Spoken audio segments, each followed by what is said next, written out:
see that path.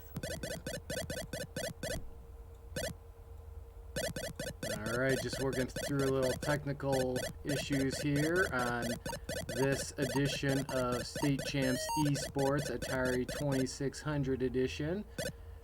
Today we are playing Ms. Pac-Man. Perhaps one of the greatest all-time arcade games, at least one of my favorite arcade games, even better than the original Pac-Man.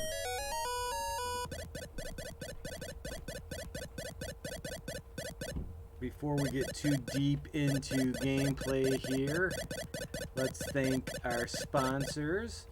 Gotta love Lawrence Technological University in Southfield, Michigan. Find out more about what they're doing, including their game art design programs. You can go to ltu.edu for all kinds of information, including virtual tours, get to know some of the staff and faculty. And we also have to give a big shout out to both Army Michigan and Hungry Howie's Pizza. Hungry Howie's, as you know, is famous for flavor. They did invent flavored crust after all, and they are definitely open and ready to fill all your orders during the quarantine here. So make sure to go on their app and order all their delicious food, all of it. And while you're eating your Hungry Howies, you can go check out the U.S. Army eSports Twitch channel. They've got a lot of great things going on there. Great eSports program. They are looking for the gamer types to help protect our country. Alright. Now that I've given some love to our sponsors, let's talk a little bit about Ms. Pac-Man for Atari 2600. In one of the very first episodes for our 2600 series, I played Pac-Man, which is a fascinating game in that it is often considered both the worst game and the best game. Best in the sense that it sold the most copies. I believe over 7 million cartridges were sold for the Atari 2600. However, just because they sold so many does not mean that the game was very well received. As a matter of fact, the game was horribly received because it's just simply not a good good game.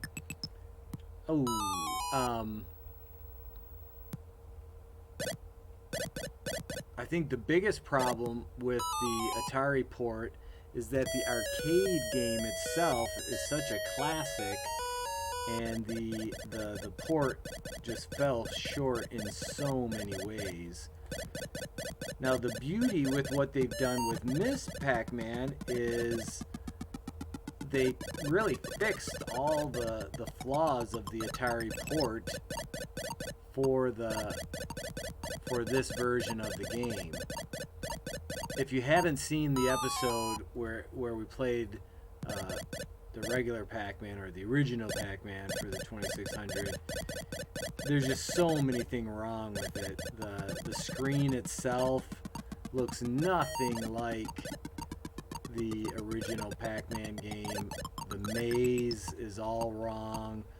The tunnels or the little teleport stations are at the top and bottom of the screen, not the sides. The bonus fruit are just these cubes that look like, I used to call them vitamins when I was a kid, because that's what they look like, big blocky pills.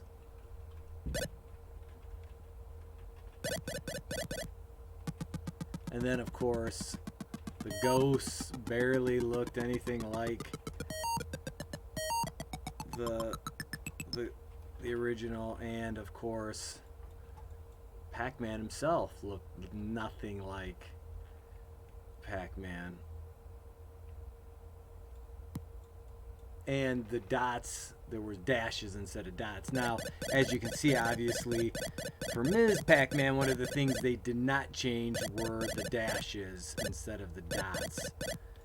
Again, I'm assuming that would be a programming issue limitation from the 2600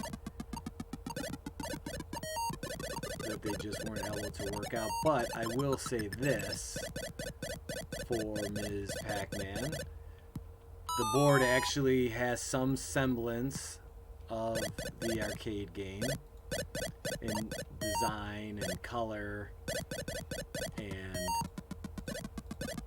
the ghosts look very accurate. Ms. Pac-Man looks much, much closer to the arcade version than Mr. Pac-Man did for the 2600. And the fruit, they actually have fruit as opposed to those pills.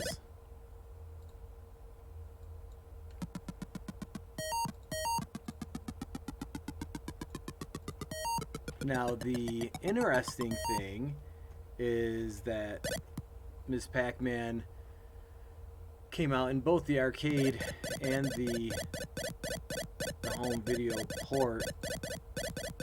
Came out a couple of years after the original, and it was considered by most to be a far better game than Pac-Man. I keep wanting to call it Mr. Pac-Man.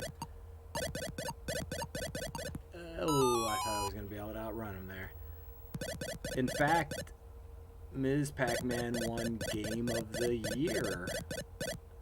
And it improved upon the original in a lot of ways.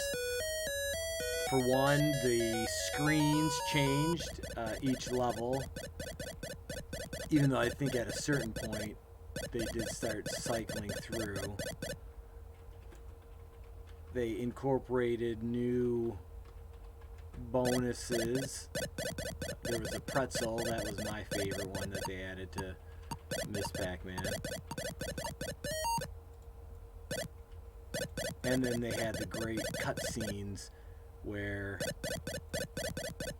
Ms. Pac-Man and Pac-Man met and fell in love and led to Pac-Man Jr.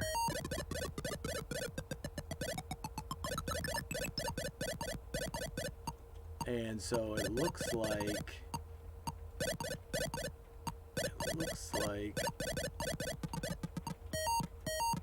the same can be said for the Atari version, in the sense that it's better, they improved, and it's one of the rare sequels that is not a letdown. There were a ton of video game sequels, just like there were for movies and books and everything else, and most of them were pretty forgettable, with the exception of Ms. Pac-Man. It is a classic in its own right. Now, obviously, you wouldn't have Ms. Pac-Man without the original, so, you know, you always got to give props to the original. But this is still, nonetheless, a great, great game. Now, what's interesting is with the 2600, even though Ms. Pac-Man was a far better game, it didn't do nearly as well sales-wise. I don't even think Ms. Pac-Man entered into the million seller club,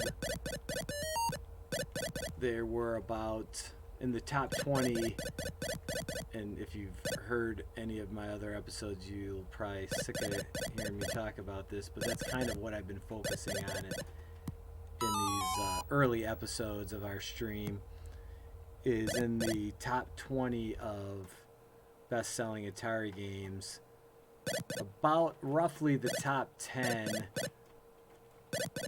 are all over 1 million sellers. And as I mentioned, regular original Pac-Man was over 7 million. And then there's the bottom 10 that were all in that million plus range. And so Miss Pac-Man did not even crack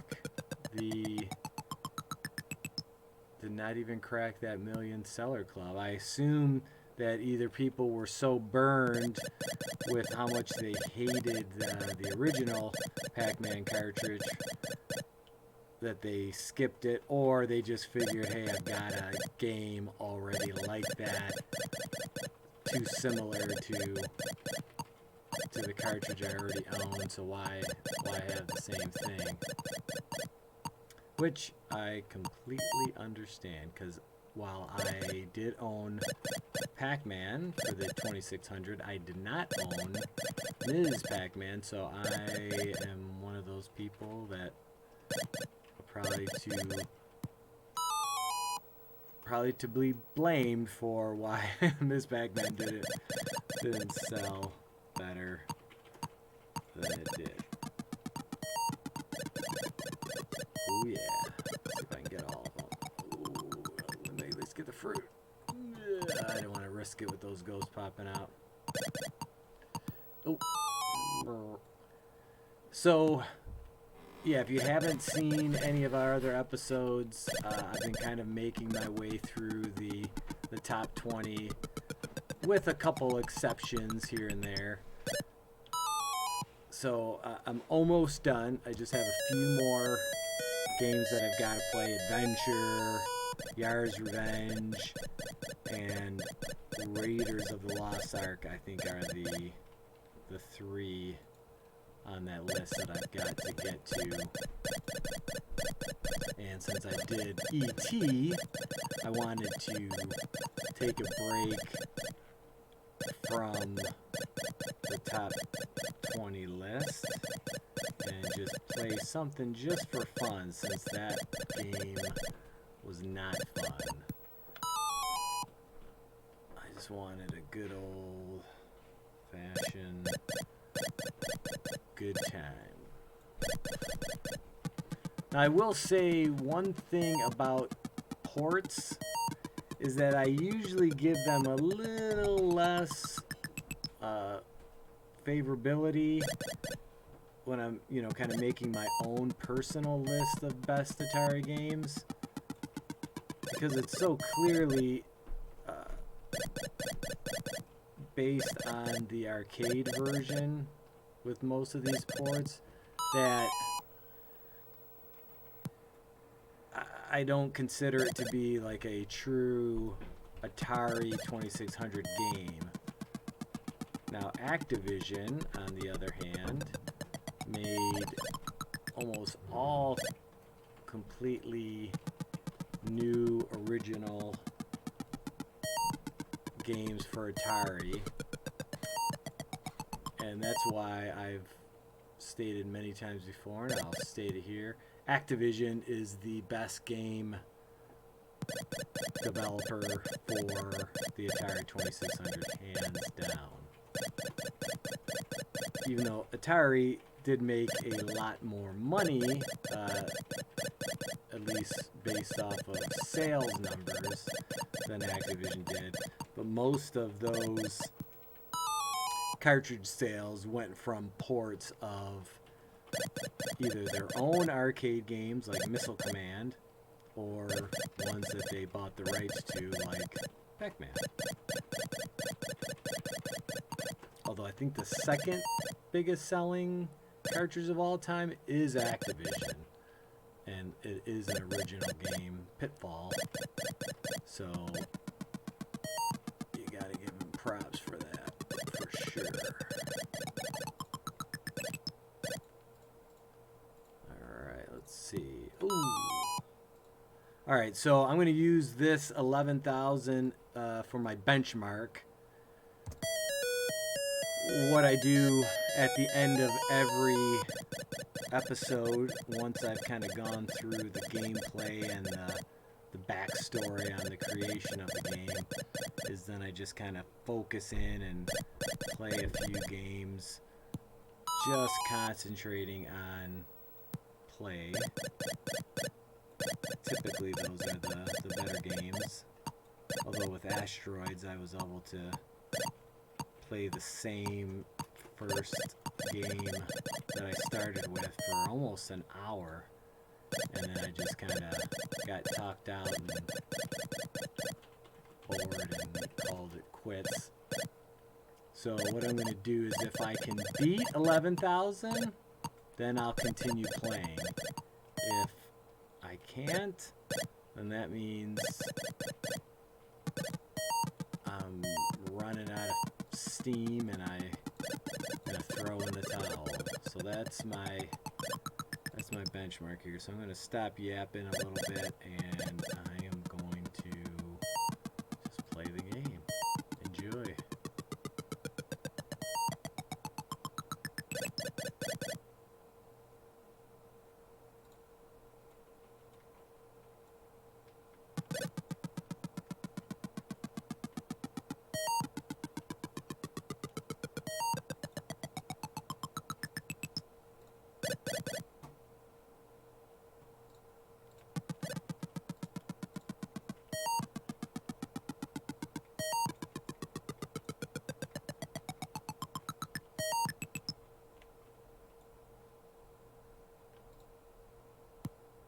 Okay, here we go. I'm on to the strawberry level.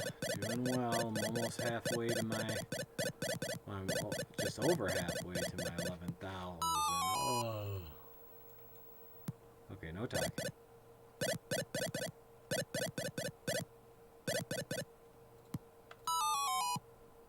Alright, folks. Well, you know what? I'm going to break my rule. I just love this game so much, and I was doing a lot of talking at the beginning of the last game, so I'm going to use that as my out, and I'm just going to play.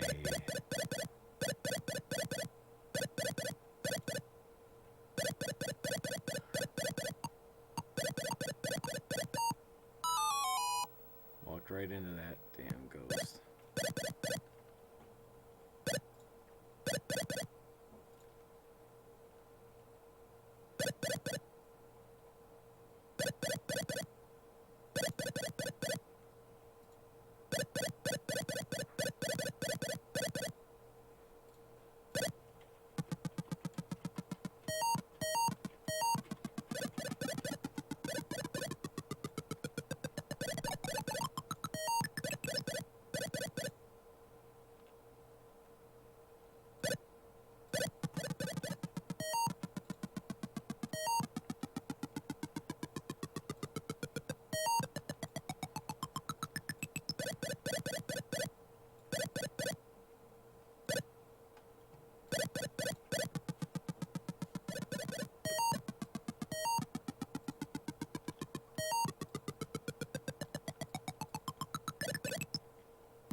Man, bummer. Does not look like I'm going to make it to 11,000 yet again. I'd hate to really break my own rule twice here, folks. Come on. Oh. Alright, well, I know when I've hit the wall. Ladies and gentlemen, thanks for watching. This has been Denver from State Champs eSports. Big shout out once again to the sponsors: Lawrence Technological University, Army, Michigan, Hungry Howie's Pizza. Come back tomorrow for another episode of State Champs eSports Atari 2600 edition.